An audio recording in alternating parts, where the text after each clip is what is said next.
کہ کوئی مریض ایسا ہے کہ جس کو پیشاب کی نلکی لگی ہوئی ہے. آپ دیکھتے ہیں ہاسپٹل میں جب آپ جاتے ہیں آپ دیکھ رہے ہوتے ہیں کتنے مریض ایسے ہوتے ہیں کہ جن کو پیشاب کی نلکی لگی ہوتی ہے. اور پیشاب کی نلکی جب لگائی جاتی ہے مریض کو تو اس کا پیشاب تھیلی کے اندر جا کے جمع ہو جاتا ہے. اب یہ بسا اوقات یہ نلکی ایک دن کبھی کبھار 2 دن کبھی کبھی ہفتہ کبھی کبھی مہینے بھی لگی رہتی ہے. تو کیا اس پیشاب کی نلکی لگے ہوئے آج مریض کو نماز پڑھنے کی اجازت ہے یا نہیں ہے؟ یہ نماز پڑھ سکتا ہے یا نہیں پڑھ سکتا؟ آپ نے پچھلے دنوں میں ایک ویڈیو دیکھی ہوگی سوشل میڈیا کے اوپر بڑی وائرل بھی ہوئی ہے. باہر ملک کی تھی کہ ایک بزرگ ان کو آکسیجن کی کمی تھی تو وہ آکسیجن لگا کر اور سلنڈر کے ساتھ مسجد میں آئے اور آ کے صف میں آ کے بیٹھے اور انہیں آ کے نماز پڑھی. تو جو لوگ نماز پڑھنے کا اہتمام کرتے ہیں انہیں بڑی فکر ہوتی ہے.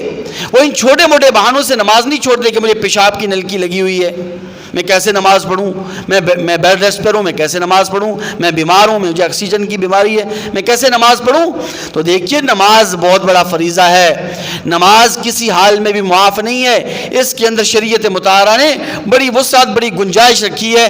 اس لیے علماء اور فقہاء نے لکھا ہے کہ اگر کوئی ایسا مریض ہے کہ جس کو پیشاب کی نلکی لگی ہوئی ہے, پانی تھیلی کے اندر جمع ہے, تو ایسا شخص معذور ضرور ہے لیکن اس کو نماز چھوڑنے کی اجازت نہیں.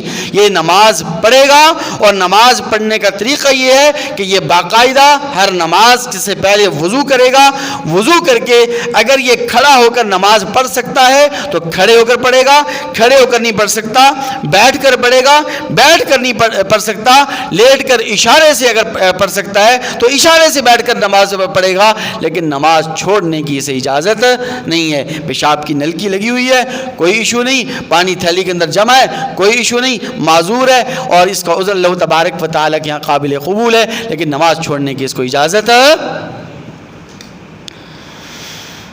اسی طرح آپ ایسی جگہ پر چلے گئے کہ جہاں آپ کو وضو کے لیے پانی بھی نہیں مل رہا, آپ کو تیمم کے لیے مٹی بھی نہیں مل رہی, پانی بھی نہیں ہے اور مٹی بھی نہیں ہے کہ آپ تیمم کر سکیں.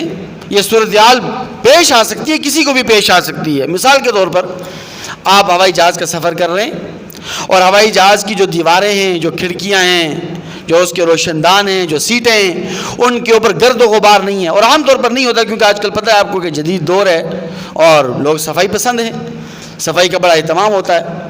تو وہاں پر آپ کے پاس مٹی کا کوئی نام و نشان نہیں, پانی بھی موجود نہیں ہے. اب آپ کیا کریں گے؟ یا یہ کہ آپ کسی ایسے ظالم شخص کی قید کے اندر گرفتار ہو گئے کہ اس نے آپ کے دونوں ہاتھ باندھ دیے ہیں, دونوں پاؤں آپ کے باندھے ہوئے ہیں, پاؤں میں زنجیریں ہیں, ہاتھوں میں بھی ہتھکڑیاں لگی ہوئی ہیں. تو اب آپ کیا کریں گے؟ کیونکہ اس صورت حال میں آپ وضو بھی نہیں کر سکتے پانی سے, نہ ہی آپ تیمم کر سکتے ہیں. تو اس صورت میں کیا کریں گے؟ اس کو ہماری فقہ کی اصطلاح کے اندر مسئلہ فاقد الطہورین کہتے ہیں کہ جب پانی بھی نہ ملے تیمم بھی نہ ملے تو ایسی صورتحال میں ایک مسلمان کیا کرے اگر نماز کا وقت آ جائے؟ تو اس حال میں بھی نماز معاف نہیں ہے. آپ اندازہ لگائیں نماز کتنا بڑا فریضہ ہے. نماز معاف نہیں ہے.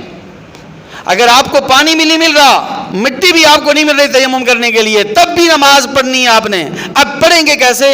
تو ایسی صورتحال میں علماء اور فقہاء کرام نے لکھا ہے کہ ایسی صورتحال میں یہ آدمی تشبہ بالمصلین کرے گا.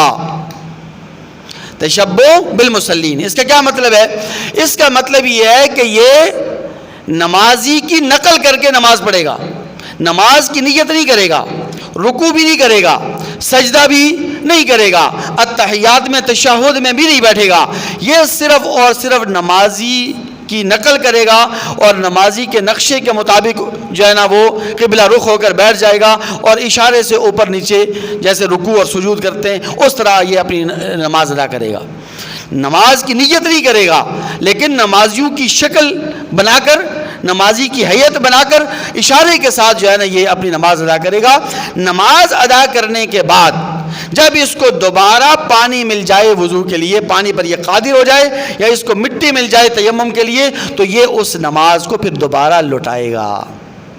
اس نماز کو یہ دوبارہ پڑھے گا، اس نماز کی قضا اس کے ذمے لازم ہے۔ تو یہ نماز اتنا بڑا فریضہ ہے میرے مسلمان بھائیوں، ہم چھوٹے چھوٹے آزار کو بنیاد بنا کر نمازیں چھوڑ دیتے ہیں، اس لیے اس نماز کی ادائیگی کا اہتمام کریں۔ اللہ تبارک و تعالی نے دنیا و آخرت کے فوائد و ثمرات اور اخروی نجات نماز کے اہتمام کے اندر رکھی ہے۔ اللہ تعالیٰ سے دعا ہے کہ اللہ تعالیٰ میں عمل کرنے کی توفیق نصیب۔